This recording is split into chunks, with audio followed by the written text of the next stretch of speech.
Welcome back to the 60 Feet 6 Inches LSU podcast. Thank you all for joining me. In this episode, we will continue to preview the SEC East, taking a look at the Kentucky Wildcats and the Vanderbilt Commodores.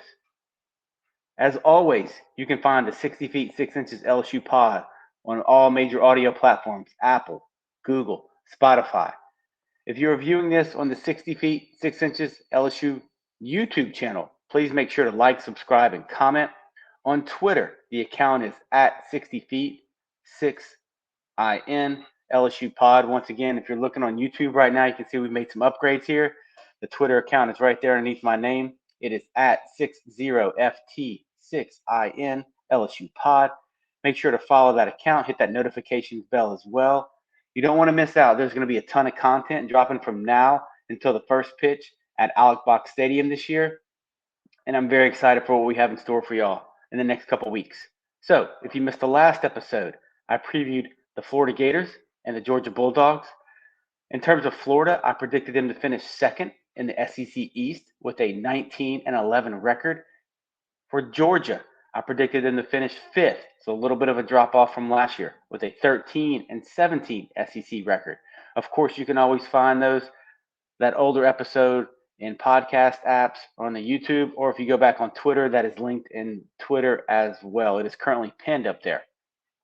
And I will do the same for this episode. I will link it back on Twitter, YouTube, podcast, and I'll pin it to the top of my account. So with that, let's get into it. First up, the Kentucky Wildcats. So Kentucky last year, 2022, they finished 33-26. They were 12-18 in the SEC East. They finished sixth. And they did make some noise in the SEC tournament. As LSU fans will remember, they beat them there. But unfortunately for the Wildcats, they did not make a regional.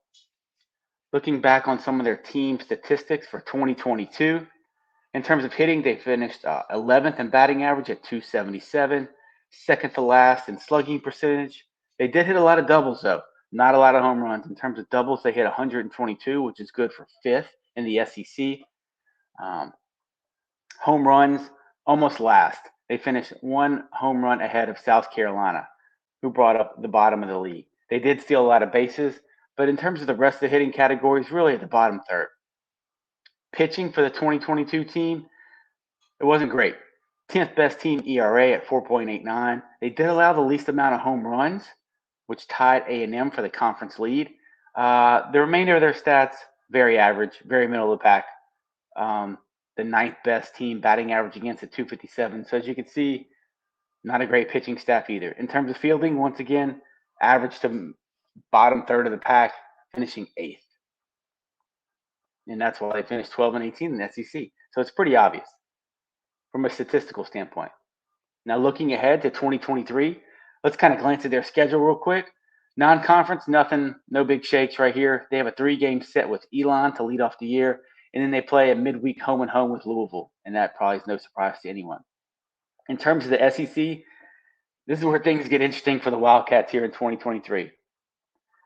They kind of ease into SEC play, and hopefully, if you're a Kentucky fan, you can make a little bit headway in the first 4 series of the year, because I'll tell you what, the last 6 is absolute nightmare if you're a Wildcats fan. Check this out.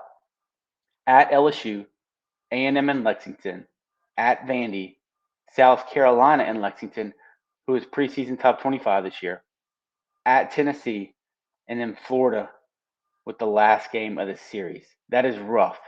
So you can see what I mean with regards to a murderer's row of SEC series right there. 6 in a row that I think it's going to be tough for the Wildcats. In terms of returning players, that's a tough one. We'll get into it more, but they lack a ton of experience moving into this year. With regards to the transfer portal, they did hit the portal very hard, and this did surprise me in doing the research for Kentucky. They were ranked as the 6th best transfer class by Baseball America. Focusing on the hitters for 2023 for the Wildcats. Key losses, everyone. No, I'm not kidding. When you look at their stats from last year, the top 9 hitters are gone. In terms of games played and games started, gone. So they have to completely revamp their lineup, infield and outfield. On top of that schedule we just mentioned, they do return catcher Devin Burks, LSU fans may remember him. He kind of went off against LSU in the SEC tournament. They also returned two infielders that started 13 games apiece for them last year by the name of Teller and Church. So not a ton of experience right there. Portal-wise, they bring in an infielder from Northwestern, Patrick Herrera, who is second team All Big Ten. They did bring in some key transfers in the outfield. One guy I've read a lot about, somebody else who I'm actually really excited to play to see how he does in terms of stepping up in competition in the SEC this year. That is outfielder Kendall Yule from Eastern Kentucky.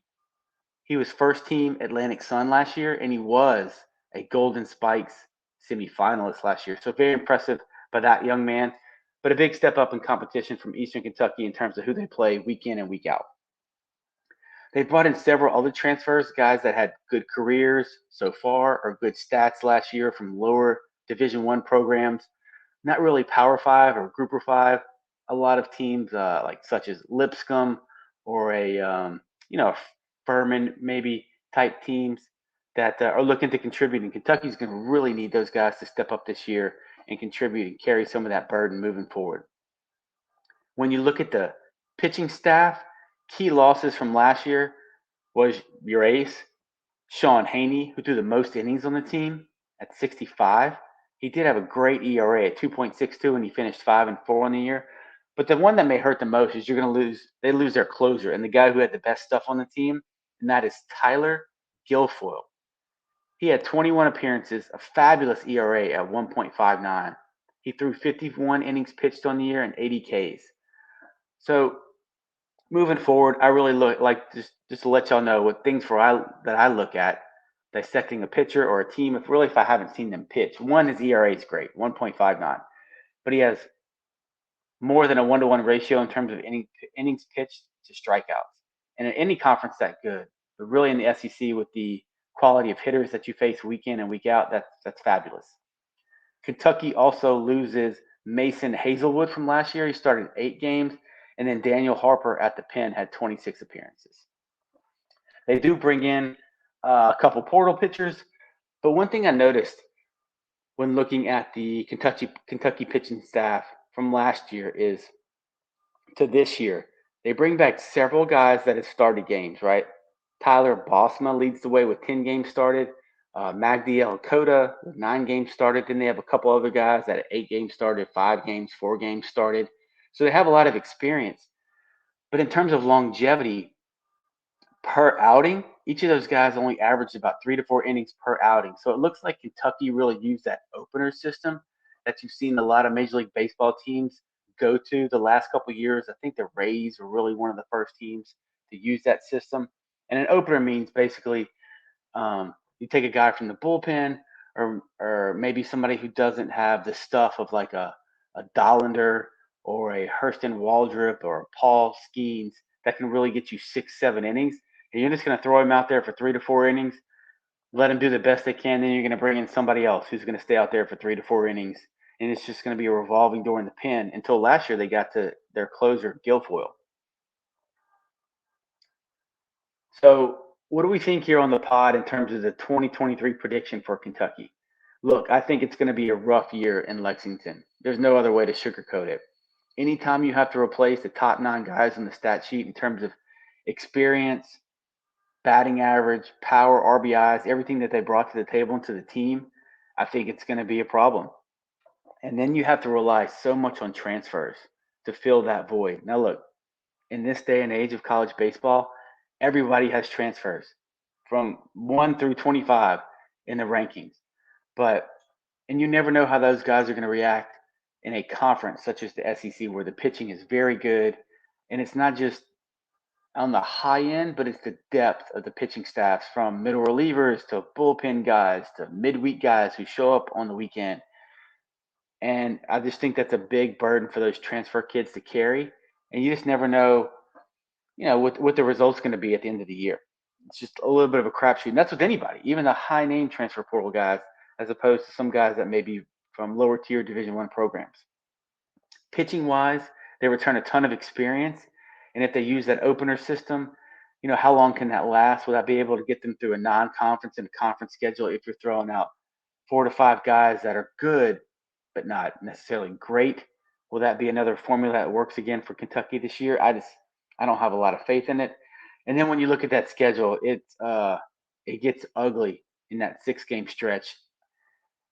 Man, I have a hard time finding 6 wins in that 6 game stretch. To be honest with you, I see some teams possibly licking their chops for sweeps right there.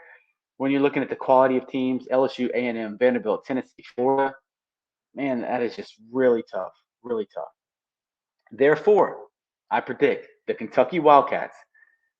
I apologize, people in Lexington. I predict y'all to go 7-23 in conference and finish last in the SEC East. All right, moving on to the second team we're going to preview today from the SEC East. It is the Vanderbilt Commodores. And yes, I refuse to call them the Vandy Boys. Can't do it. 2022 for the Commodores. They finished 39-23, 14-16 in the SEC East, which was good for fourth. So a little bit of a down year by Vanderbilt standards. When you look at everything they've done the past 15 years, it's been a truly dominant program. And I think actually Division I voted them the best program in the country when you look at the totality for the past 15 years in terms of their body of work. They made a regional last year. They went all the way out to Corvallis, and they lost to Oregon State. They finished the year ranked 24th, or in some polls, they weren't even ranked at all, so right outside that top 25. Glancing back at their 2022 team statistics, hitting, they're really very average. Fourth in the conference in batting average, fourth in on base percentage, but then the rest of their stats like hits, doubles, runs scored, home runs, they were really in that 8 to 9 range, although they did lead the conference in stolen bases. And if anybody remembers Vanderbilt last year, that's no surprise when we get into their leading player who returns this year in Enrique Bradfield Jr. Pitching, that's where they excelled. No surprise to a lot of college baseball fans, especially everybody in the SEC. Vanderbilt churns out pitchers. You know, if you just think in the past couple of years, you had Kumar Rocker, you had Leiter, and several other guys going all the way back to David Price. Just in terms of the quality and quantity of really good arms that Vanderbilt's been able to churn out. They were second in the SEC with a 3.96 team ERA, second in batting average against, gave up the least, second fewest hits, second fewest runs, earned runs. Bottom line, I don't need to drone on and on, but they could flat out pitch. And I think it was, to me, it was a little bit of a surprise when you look back and you saw who led the way, because they were led by 2 freshman All-American, both lefties actually too. In terms of fielding, 9th best fielding percentage, actually committed a lot of errors, gave up a lot of stolen bases. So fielding wise, very average, which is a little bit surprising when you have that dominant of a pitching staff. You may think they kind of go hand in hand, but not necessarily for Vandy last year. This was kind of interesting and fun, really, getting into their 2023 schedule, both non-conference and in conference.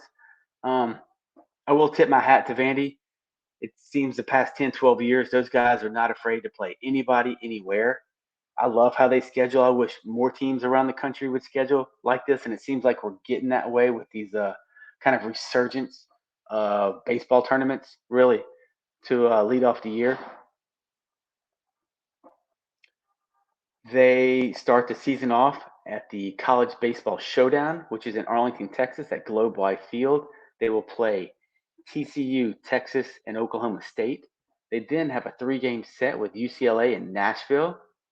After that, they travel to Minneapolis for the Cambria Classic. Ole Miss is also in that one, where they play a Big Ten slate of Nebraska, Maryland, and Minnesota.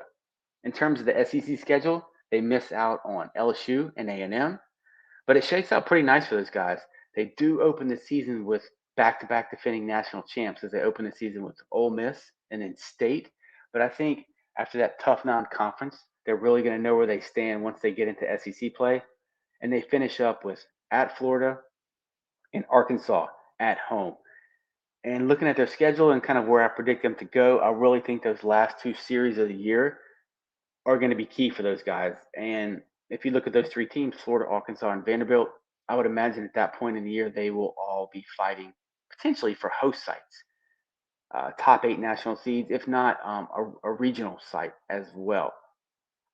Preseason ranking, For Vandy, they came in anywhere from 6 to 10 in all the major polls.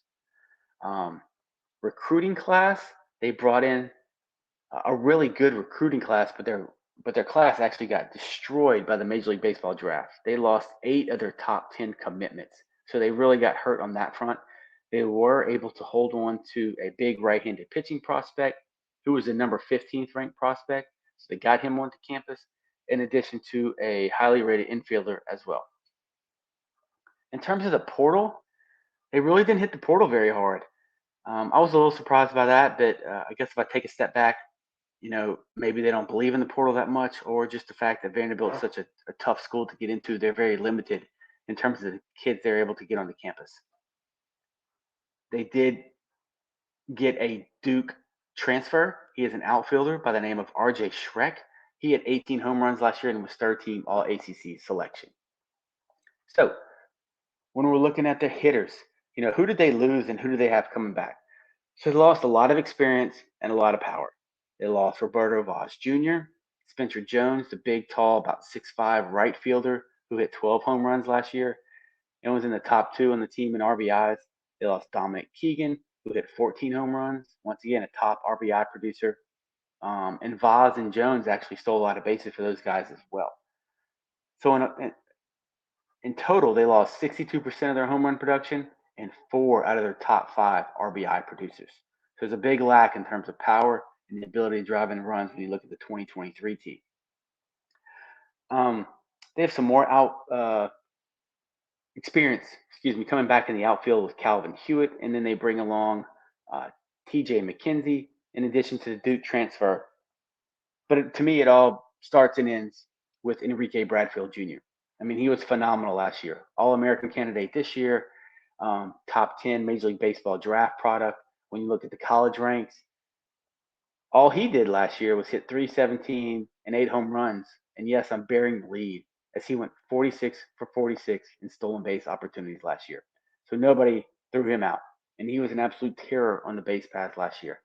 I think one of the reasons LSU did so well against Vanderbilt last year was they were able to keep him off the bases in the first couple games. And then in the last game, he kind of broke free a little bit, but man, he is a nightmare on the base pass. But the question is, who's going to drive that guy in this year when you lose Vaz, Jones, and Keegan? In terms of the infield, man, they really lack experience on the 2023 team. They only returned 2 starters. Parker Nolan hit 274 last year, and then they returned sophomore David Diaz, who hit 213. So lacking a little bit on the infield side. Now pitching, they are absolutely loaded. If you're a Vanderbilt fan, you are smiling from ear to ear when you look at your pitching staff because you return basically everybody. And as a reminder, they were really one of the top 3 or 4 pitching staffs in the conference last year. Key losses, though, they did lose their third starter, Chris McIlvain. He had 16 games started, 86 innings pitched, which led the team. They also lost Christian Little. LSU fans know that as he transferred to LSU.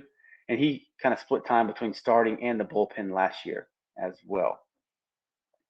But, man, they returned their Friday guy, their Saturday guy, both left-handed pitchers, both All-Americans last year, only sophomores. So they will terrorize the SEC for another year. First guy, Friday night guy, Carter Holton. He's back. 80 innings pitched, 97 Ks. So once again, a little bit more than that 1-to-1 ratio. 8-4 on the year with a low 3 ERA. His brother in arms from the left side, Devin Futrell, 9-3 on the year, 63 innings pitched with a 3.41 ERA. Fabulous numbers. And they also returned their closer in Thomas Schultz, 8 saves on the year, 23 appearances, a great ERA out the pen at 2.88. So you got your Friday guy, Saturday guy, and then your closer. But they bring back experience with guys that are able to get the ball from Holton, Futrell to Schultz. They can run guys out there like Maldonado, Cunningham, Patrick Riley, Grayson Moore. All 4 of those guys, if you don't know about the names, that's fine. Don't know what they look like, it's all good. But all 4 of those guys had over 14 appearances each. So a little bit of start, a little bit of bullpen, maybe some midweek starts from those guys. They'll be fighting to fill that Sunday slot, and then they're going to provide just a ton of depth when they're looking to get the ball to Schultz on the back end in SEC competition. So wrapping up here on the 60 feet 6 inches LSU pod, how do I predict Vanderbilt will finish in 2023? Look, when you're looking at their lineup, I know they bring back another power guy and Jack Bolger, who's going to play catcher for them. You got Bradfield Jr., you got the Duke transfer in the outfield, so you got 2 out of 3 of those spots taken up. I'm just worried about the infield. I foresee a lot of small ball, maybe West Coast style baseball, right? Hit and runs, stealing bases, which they're good at.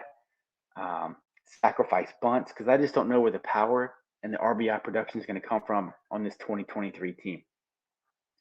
Pitching, it's going to be elite. But I mean, when you look at the starters in this conference, especially the Friday and Saturday starters, and we've already gone over Florida with Sproat and Hurston Waldrop. Tennessee's loaded. They returned all their weekend guys, right? South Carolina returned some dudes, sticking in the SEC East. And that's not even getting over into the SEC West and what some of those top programs are bringing back. But Vanderbilt's up there at the top of the conference, probably another top 5 pitching staff, in my opinion. So they're going to be elite on the mound with Holton, Futrell starting, and then Schultz on the back end. So I just think the lack of offense may catch up to them at some point, but I'm sure they're going to be happy playing games 3-1, 2-0, 3-2 type games. I'm sure they'll be perfectly fine with that up in Nashville.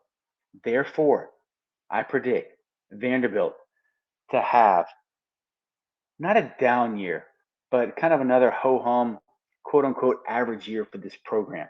And the SEC East is getting tougher and tougher. But I predict Vanderbilt to go 16-14, so a 2-game improvement over 2022.